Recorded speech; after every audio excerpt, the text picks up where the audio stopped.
Susirinkimas yra apačioj. Čia liberalaus jaunimo. O pasveikinai Eglę? Ką? Su Butkevičiu pasveikina. Ne, susitiksim visi vakare. Kur?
Esu Katrina.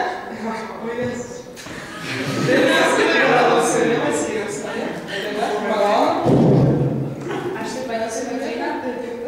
Iš Vilniaus Aš Gustė iš Vilniaus Lukas Lietuvos liberalaus jaunimo valdyba. Eglė Markevičiūtė, Lietuvos liberalaus jaunimo pirmininkija. Vytautas Mitalas, tarybos narys. Paulas Šapuskis, Lietuvos liberalaus jaunimo. Greta Vaidybė, Lietuvos liberalaus jaunimo. Laurynas Irkašis, Vilniaus liberalų.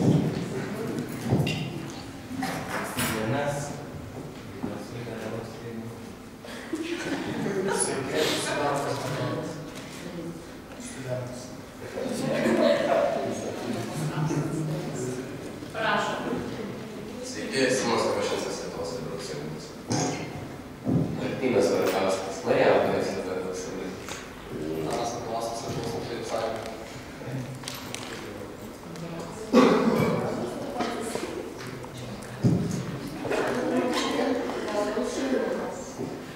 Edgaras, Lietuvos liberalus jaunimas. Miroslavas, Vilniaus liberalus jaunimas.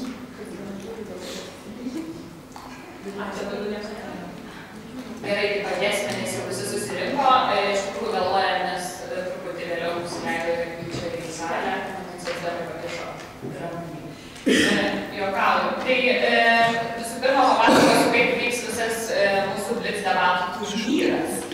Pirmiausiai bus skiriama po 2 minutės kiekvienai kandidatei prisistatyti.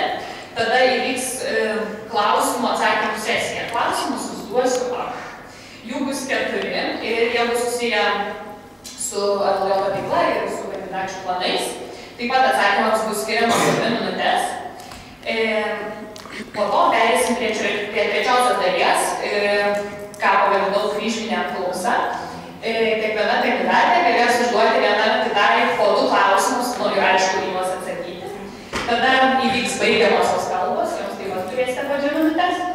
Ir tada uždarysim tą blitz debatų formatą ir mano planas buvo, kad susitaupysit laiko, bet jau tas susitaupytas laikas pradėta. Turėtume vis tiek leisti užduoti galbūt kažkokį klausimą jums užduoti žodžių klausimą. Tai pasigalvokit, manau, 4 klausimų galėsime klausti. Na, tai ir mes traukiam burtus, kas ištraukia geltoną saldainį pradeda. Beje, Lukas matuoja laiką, jisai kažkokį ženklą padarys, kai liks kiek.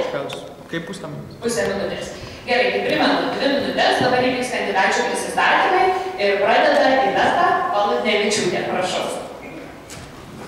Tai sveiki visi, esu Ineta Baludnevičiūtė.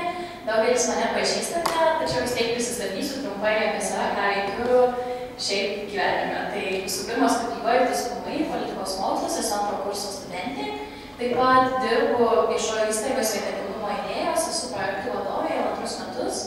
Taip pat dar norėčiau tiesiog pristatyti savo stipresias pusės kaip ir asmenybės, kodėl aš galėčiau būti LLJ pirmininkė. Tai visų pirma, esu žmogus, kuris sugeba suburti komandą aplink save, turiu patirties dirbant komandinį darbą, taip pat turiu vadybinių įgūdžių, vis dėlto, manau, tai galėčiau įvertinti.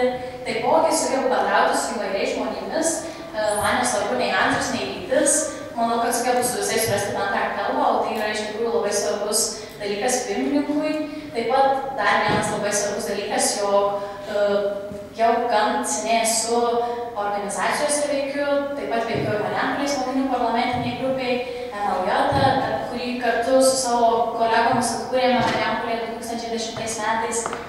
Taigi, kontaktų skaičius irgi yra gan nemažas, kas irgi gali būti didelis pliusas LLJ-ui. Ir dar šiek tiek norėčiau trumpai pristatyti savo komandą, kurią kaip ir jau subūriau. Ir dar, aišku, negali pasipildyti naujais žmonėmis, tačiau labai džiaugiuosi iš tikrųjų, jeigu mane išrinks savo būsimą komandą, nes tikiu ją ir kad jinai yra stipri. Tai visų pirma būtų Lukas Račickas, atsakingas už politinius reikalus, Martinas Barkauskas, RSV, tuomet jo padaryti dirbtų su skyriais, Florinas Ragašius su politiniu švietimu, Simonas Kabašinskas, atsakingas už tarptautinius reikalus ir dar yra keletas žmonių, su kuriais dar šiek tiek tariuosi ir bus matyti. Ačiū. Aš gal tiesiog ranką pakelsiu, paskui vėl, kai pasibaigs. Ačiū. Ačiū už prisistatymą. Iš tikrųjų, jeigu vis tiek matosi, kad jeigu kas mane kažkaip sutrinka, tai baigit sakinį. Ne, aš pakelsiu kaip pusę minutės ir kaip pasibaigs. Taip, prašau, Marija. Taigi, sveiki visi, aš esu Marija Markauskaitė, taip pat kandidatė į LLJ pirmininkus. Studijuoju, kaip visiems irgi netikėta TSPMI. Norėčiau pasakyti, kodėl kandidatuoju į LLJ pirmininkus. Tai į LLJ pirmininkus kandidatuoju visų pirma, todėl, nes LLJ yra mano gyvenimas. Aš turiu pakankamai daug energijos ir noro, kad galėčiau vadovauti šiai organizacijai. Ir aš manau, kad aš esu būtent tas žmogus, kurio dabar reikia organizacijai. Nors organizacijoje esu neseniai, tačiau manau, kad būtent tai gali būti didelis pliusas, nes į visus dalykus, kurie seniai vyksta, galiu pasižiūrėti iš kitos pusės. Esu tas žmogus, kuris puikiai bendrauja, randa bendrą kalbą su visais, esu linkusi bendradarbiauti su skyriais ir tai jau parodžiau savo buvimo valdyboje metu. Taip pat galbūt irgi trumpai pristatysiu savo gailą jau dabar mažesnę komandą. Tai už politinius reikalus pas mane bus atsakingas Laurinas Ragašius, už skyrių koordinavimą Šarūnė Petrašiūtė. Jeigu būtumėte paklausę vakar, jeigu debatai būtų vykę vakar, būčiau paminėjusi ir Luką Račicką, tačiau dėja šiandien negaliu to padaryti. Tačiau dar su vienu žmogumi iš Vilniaus liberalaus jaunimo kaip tik kontaktuoju ir kalbu dėl ryšių su visuomenė. Aš manau, kad greitu metu galėsiu pranešti visas, tačiau dar jis iki galo neapsisprendė, todėl nenorėčiau paviešinti. Ir manau, kad svarbiausia ne komandos dydis, bet kad žmonės esantys komandoje tvirtai norėtų ir turėtų daug energijos dirbti dėl LLJ. Ačiū.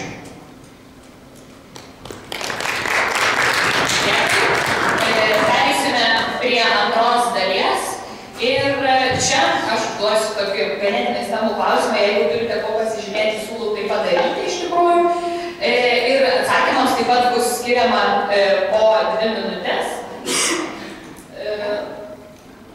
Pagalvoti, jo, bus galima gal savo laiko sąskaitą. O taip pat dabar dar, kadangi dar čia atsiklausiu, kur galbūt noriu pasikeisti tvarką, bet kadangi yra tada mėga Tonas Saldainė, tai ir pradės. Taigi, pirmas klausimas būtų toks. Kaip manote, iš tikrųjų čia iš 2 dalių, 3 net jūs klausimas tai pasiruošti. Kaip manote, koks yra LLJ tikslas arba tikslai, kokie yra pagrindiniai jūsų kadencijos tikslai ir kokios konkrečias priemonės taikysite tiems tikslams pasiekti? Tai dar kartą kartoju, kokie jūsų nuomonė yra Lietuvos liberalaus jaunimo tikslai, kokie yra jūsų galbūt būsimos kadencijos tikslai ir konkrečios priemonės, kurias, sakysime, taikysite tiems tikslams pasiekti. Kai būsite pasirengę, prašau. Tai visų pirma, kalbant apie Lietuvos liberalaus jaunimo tikslą, tai aš išskirčiau tokį labai abstraktų tikslą, kai galbūt stiprios jaunimo organizacijos buvimas, tačiau čia iš tikrųjų yra ką kalbėti ir aš kartais nenorėčiau ties to apsistoti, aš geriau įvardinsiu savo kadencijos tikslus, nes visgi vyksta pirmininko rinkimai, tai aš norėčiau labiausiai sustiprinti skyrius ir pritraukti kuo daugiau naujų žmonių į LLJ. Tai visų pirma, aišku, apimtų ir pačio LLJ viešinimą ir mano konkrečios priemonės, kaip aš to sieksiu, tai būtų stiprėjant automatiškai skyriams, kuriems mes žadame kreipti daug dėmesio. Tai yra važinėti, žinoma, per skyrius, rodyti jiems gerus pavyzdžius, skatinti dalintis gerąją patirtimi, taip pat padėsime organizuojant projektus, jeigu jiems tik reikės, žadame planuoti, surengti mokymus, projektų rašymo, taipogi norime apskritai decentralizuoti skyrius, nes vis taip LLJ tai yra skyriai ir yra svarbu ne tik, kad viskas koncentruotųsi Vilniuje, tačiau kad ir renginiai būtų vyktų ir kituose miestuose, ne tik didžiuosiuose, bet ir atkreipiant dėmesį mažuosius. Tai žinoma, stiprėjant skyriams vis daugiau atsiras ir naujų narių. Mes to tikimės ir žinoma, dar labai svarbu vienas konkretus dalykas, ką norėčiau atkurti, tai yra LLJ šauniausio skyriaus kaip ir konkursas, kuris iš tikrųjų buvo parodė, kad skyriams tai yra didelė motyvacija ir vis tik ir tos finansiniai parama, kas būdavo, kaip ir prizai, ir paskatindavo kuo labiau veikti skyrius. Tai tiek trumpai ačiū. Ačiū. Marija, tavo atsakymas? Mano atsakymas. Tai LLJ vis dėlto tikslas, mano nuomonė, yra, tai faktas yra apjungti liberaliai mąstančius žmonės visoje Lietuvoje, tai yra laisvės idėjų sklaida ir mano kadencijos tikslai, tai yra, kad galima atsižvelgti į problemas, kurios šiuo metu yra LLJ. Tai visų pirma, labai trūksta bendradarbiavimo su skyriais ir mano nuomonė, kad skyrių veikla labai dažnai būna visiškai skirtinga negu LLJ vizija ir manau, kad organizacija turi judėti vieną linkme, vis dėlto skyriai tai ir yra LLJ, todėl pasitelkus į skyrių pirmininkus galbūt padarysiu konferenciją su skyrių pirmininkais ar kažkokiu kitu būdu, parengsime kiekvienam skyriui skirtingas strategijas, kaip skyrius įgyvendindamas savo veiklas, atsižvelgdamas į tai, ko reikia jo miesto jaunimui, gali judėti kartu su LLJ skleisdamas laisvės idėjas. Taip pat šiuo metu LLJ trūko ganėtinai politinio reagavimo ir aš manau, kad laisvės idėjų sklaida yra labai svarbus dalykas, tačiau jeigu mes tik kalbėsime apie liberalizmo šaknis, liberalizmo teoriją, mes ir liksime tik tais tie, kurie kalba apie idėjas, tačiau kurie nejuda link idėjų gyvendinimo. Jeigu mes pasitelkę savo idėjas atspindėsime jas savo pozicijose, savo akcijų metu ir reaguosime į dabar valstybėje vykstančius procesus, tai jau bus realus žingsnis, kad LLJ judėtų link savo idėjų įgyvendinimo. Ačiū. Iš tikrųjų, apibendrinate savo pasisakymus ir kažkiek atsakė ir būsimą antrą klausimą. Bet antras klausimas. Dabar paprašysime Marijos pirmos atsakyti. Apsikeiskit. Galite užsirašyti, kaip patogiau. Taigi, klausimas būtų toks. Kaip stiprinsite Lietuvos liberalų judėjimą, kokiomis priemonėmis? Ir antra dalis, kaip konkrečiai vykdysite liberalių idėjų sklaidą?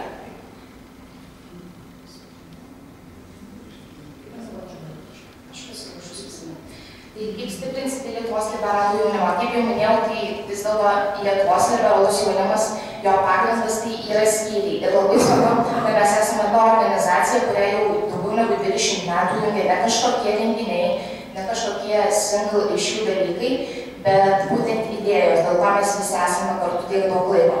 Todėl labai svarbu, kad mūsų organizacija, mūsų skyriai turėtų labai tvirtą ideologinį stuburą. Dabar, jeigu mes paklausim valdybos nariai, sekretoriato nariai, aišku, senesni nariai, labai nemažai turi žinių apie tai, kas yra liberalizmas, tos idėjos tikrai gyvena juose, tačiau jeigu pakalbėsime su mažesnių skyrių nariais, tai iš tikrųjų nelabai nutuokia, kas tai yra. Šioje organizacijoje vis dėlto yra dėl tam tikrų veiklų.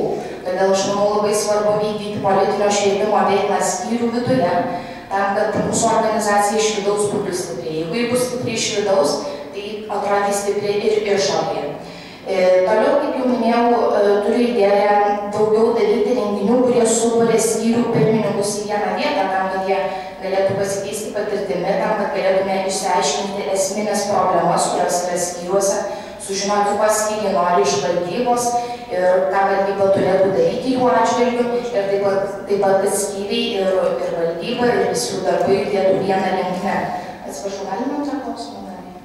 Kaip vykdysite liberalių idėjų sklaidą? Kaip vykdysime liberalių idėjų sklaidą? Tai kaip jau irgi minėjau praeitame savo pasisakymę, tai aš manau, kad dabar labai svarbu ne tik daryti renginius panašius į Laisvės akademiją, važinėti po skyrius ir pasakoti apie liberalizmą, Austrų ekonomikos mokyklą, tačiau labai svarbu šis idėjas ir įgyvendinti, tai darysime įvairių akcijų metu. Pavyzdžiui, aš planuoju savo kadencijos pirmais mėnesiais padaryti akciją prieš progresinius mokesčius, atsižvelgiant į dabartinę valstybės situaciją. Ir tiesiog reaguosime, reikšime pozicijas ir bendradarbiausime su partijomis, negailėdami kritikos. Ačiū. Sveikata. Tai visų pirma, kaip stiprinsiu LLJ, tai kaip ir Marija minėjau, kaip ir aš pirmai pati minėjau, apie skyrius, kadangi skyriai tai yra visas LLJ-as ir svarbiausia LLJ iš tikrųjų sustiprinti ir iš vidaus, bet ir išorės, nes labai svarbu ir nauji žmogiškieji resursai, kadangi dabar, kaip žinome, kartais į susirinkimus į skyrius, kiek man kaip valdybos nariai žinoma, susirenka gan nedidelis žmonių skaičius, taigi labai svarbu ir atnaujinti iš tikrųjų skyrius, pritraukti naujų žmonių, kurie galėtų ir būtų pajėgus toliau tęsti organizacijos veiklą, nes vis tik kažkas ir po mūsų turės būti organizacijoje, taipogi labai svarbu suteikti skyriums pagrindinės tas beisiko apie liberalizmą žinias, kadangi iš tikrųjų mes kalbame apie tos filosofinius mąstytojus, tačiau kartais žmonėms trūksta paprasčiausio, jauniems žmonėms trūksta paprasčiausio supratimo apie laisvės idėjas, kas tai yra apskritai. Taigi gal daug didesnį dėmesį reikėtų skirti ne tiems filosofiniams visokiems dalykams, tačiau ir šiek tiek ir apie ekonomiką, tai paprasčiau paaiškinti, nes vis tiek mūsų skyriai pagrindas yra jauni žmonės, kurie dar auga ir paskui, kai jau turėsime tuos pagrindus, galima tada orientuotis ir į aukštesnį lygį, jau galima kaip lygį ir galima jau klysti kaip ir į gylį tos pačios liberalizmo ideologijos. Taipogi, kokios konkrečios priemonės? Tai buvo kitas klausimas. Tai va būtent mes planuojame parengti kaip ir tokį basic packą, kurį išplatinsime visiems skyriams, kad jie naujai atėjusiam nariui tiesiog duotų pasiskaityti ten video įvairūs, ta prasme, interaktyvus mokymasis apie liberalizmo idėjas. Kas tai yra organizacija, ką jinai veikia, ne tik, kad tu atėjai, tau čia faina, linksma, smagu, bet ir ką tu čia veiksi, ką tu gali čia naudingo gauti ir dėl ko tu būtent čia esi. Tai aš nežinau, manau, tai kas gali pavyksi. Dar, jo. Ačiū, kad sutaupė laiko. Ir dabar teks toliau įveda kalbėti, nes pirmą atsakinėsi trečią klausimą tu. Klausimas skambėtų taip. Su kuo matote prasmę vystyti bendradarbiavimą, kad būtų pasiekti Lietuvos liberalaus jaunimo tikslai ir kaip tai darysite? Kaip būsit taip pasiruošusios? Čia turimos omeny tarptautinės organizacijos? Čia kaip tu suprasti apskritai tiesiog labai bendrai. Ta prasme, kuo vystysime bendradarbiavimą? Taip. Tai gali būti spartu. Tai visų pirma, reikėtų pabrėžti liberalias partijas, su kuriomis būtina bendradarbiauti. Vis tik esame viena iš tų liberalių, organizacijų, kaip ir partijos, ta prasme.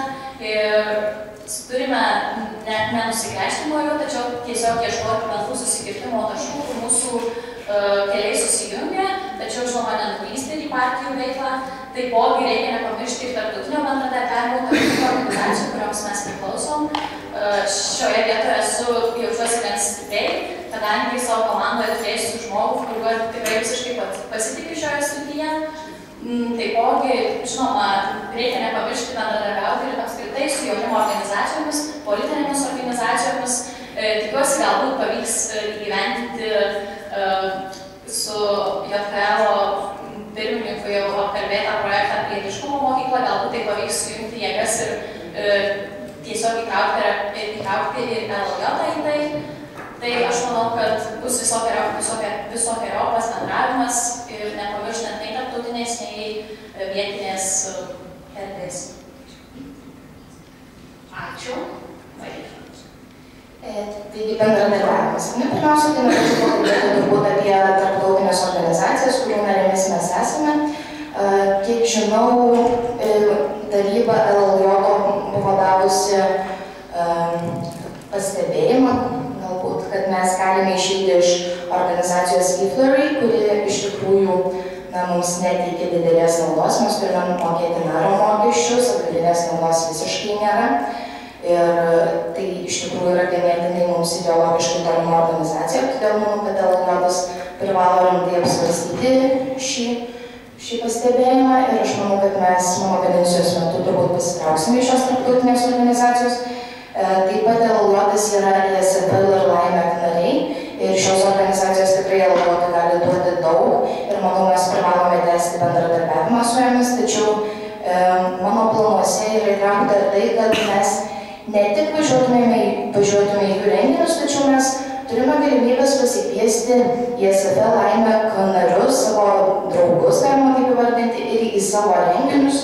Galbūt jie galėtų mums kažką naujo papasakoti, būtent supažindinti su savo organizacijomis, todėl bendradarbiavimas turi vykti ne tik iš Lietuvos į tas tarptautinės organizacijas, tačiau ir iš jų į Lietuvą. Taip pat bendradarbiavimas viduje.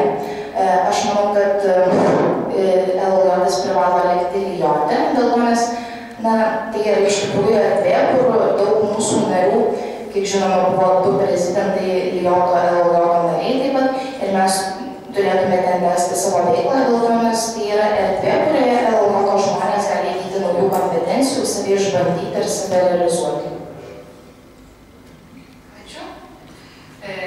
Na ir ketvirtas klausimas. Ketvirtas klausimas irgi susideda iš kelių dalių, nes labai trumpas atsakymas. Tai taip, klausimas toks. Ar veiksite Lietuvos liberaliame jaunime pralaimėjimo atveju? Kaip tai įsivaizduojate? Dar ką veiksite? Ir antra dalis būtų tokia, kaip įsivaizduojate savo ateitį po 5 metų? Ok, tai aš pradėsiu. Kai Iveta man iš tikrųjų pasakė, kad jie kandidatuoja ir paklausė, ar aš norėčiau toliau veikti organizacijoje dirbdama su ja, aš pasakiau ne, nes man iš tikrųjų buvo didelis šokas. Tačiau dabar apsvarsčius viską, reikia susidėlioti teisingai prioritetus. Man didesnis prioritetas yra organizacija. Ir netgi pralaimėjimo atveju aš tikrai norėčiau aktyviai veikti šioje organizacijoje. Ir kaip aš įsivaizduoju save po 5 metų, tai po 5 metų aš įsivaizduoju save, net negalvoju. tik bus baigus universitetą. Ir aš manau, kad aš visai norėčiau toliau vystyti laisvės idėjų sklaidą. Man tai yra iš tikrųjų labai svarbu gyvenime, aš nežinau, galbūt dirbti, galbūt priklausysiu kažkokiai partijai, nežinau, dar šitos galimybės nesvarščiau, galbūt pradėsiu dirbti kur nors LLRI ir panašiai. Na, čia yra tradicinis kelias. Ačiū. Ačiū. Rašau. Jo. Tai ar eisiu LLRT pralaimėjimo atveju? Taip, žinoma, aš net nesvaršiau galimybės ar neveikčiau LLRT. LLRT man yra pernelyg svarbus, kad tiesiog mesčiau šitą veiklą. Nežinau, galbūt magiau mane pasikviestų į savo komandą ir mes būtume puikiai komanda, arba atvirkščiai. Taipogi, o kalbant apie ateities planus, iš tikrųjų, čia yra labai didelis klaustukas, nes aš nežinau, ką veiksiu baigus universitetą, gal pasuksiu į privatų sektorių, gal valstybinį, gal, nežinau, gal pasuksiu politikos kažkur keliu. Čia yra, tarsi, viskas dar ateityje. Tai negaliu atsakyti taip tiksliai. Ačiū. Ačiū. Aš manau, kad yra labai gerai, kad abidvi kandidatės planuoja pabaigti universitetą.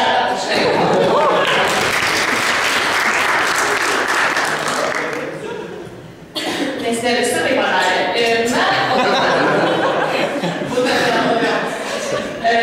Na, o dabar pereiname prie trečios mūsų programos dalies.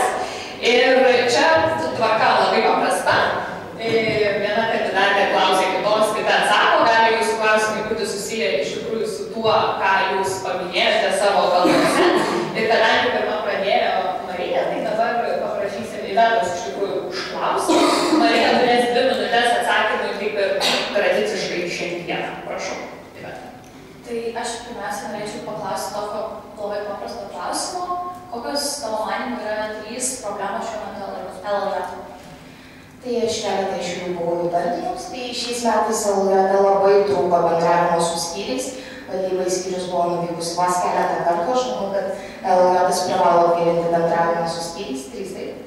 Kita problema tai yra, buvo daug nišų, kuriuose buvo galima sureaguoti šiais metais, daug politinių įvykių, tačiau LLRT to nepadarė. Aš manau, kad politinė reakcija irgi turi užimti labai svarbu vaidmenį. Ir trečias dalykas, dabar LLRT kas buvo, tai aš manau, buvo nelabai gerai pasirengta komanda, kaip pastebėjom, nemažai žmonių iš valdybos išėjo, todėl, ką aš supratau, kad svarbu iš tikrųjų yra ne komandos dydis, bet tai, kokie žmonės yra komandoje ir kiek jie yra pasiruošę dirbti dėl organizacijos. Ačiū. Dabar Marija tavo galimybė. Mano galimybė. Tai Iveta, įvardink 3 konkrečius planus, kuriuos pirmiausia norėtum padaryti, jeigu tapsi pirmininkė. Tai 3 konkretus planai. Tai pirmas planas mūsų valdybos teambuildingas, kurią praktiškai esu pamačiusi jau vieną. Čia toks, ta prasme, visiškai neslepiant. Antras planas būtų pradėti įgyvendinti, ta prasme, savo strategiją, grinai step by step, žiūrint, ką galima pradėti. Ar su skyriais, ar pas juos geriau vykti, ar su jais pasikonsultuoti, ko jiems iš mūsų reikėtų labiausiai tuo metu. Ir galbūt trečias žingsnis, tai dar norėčiau labai suorganizuoti liberalų formą, kadangi neturėjome galimybės organizuoti jo rudenį ir manau, kad tai būtų tikrai puikiai galimybė pavasarį.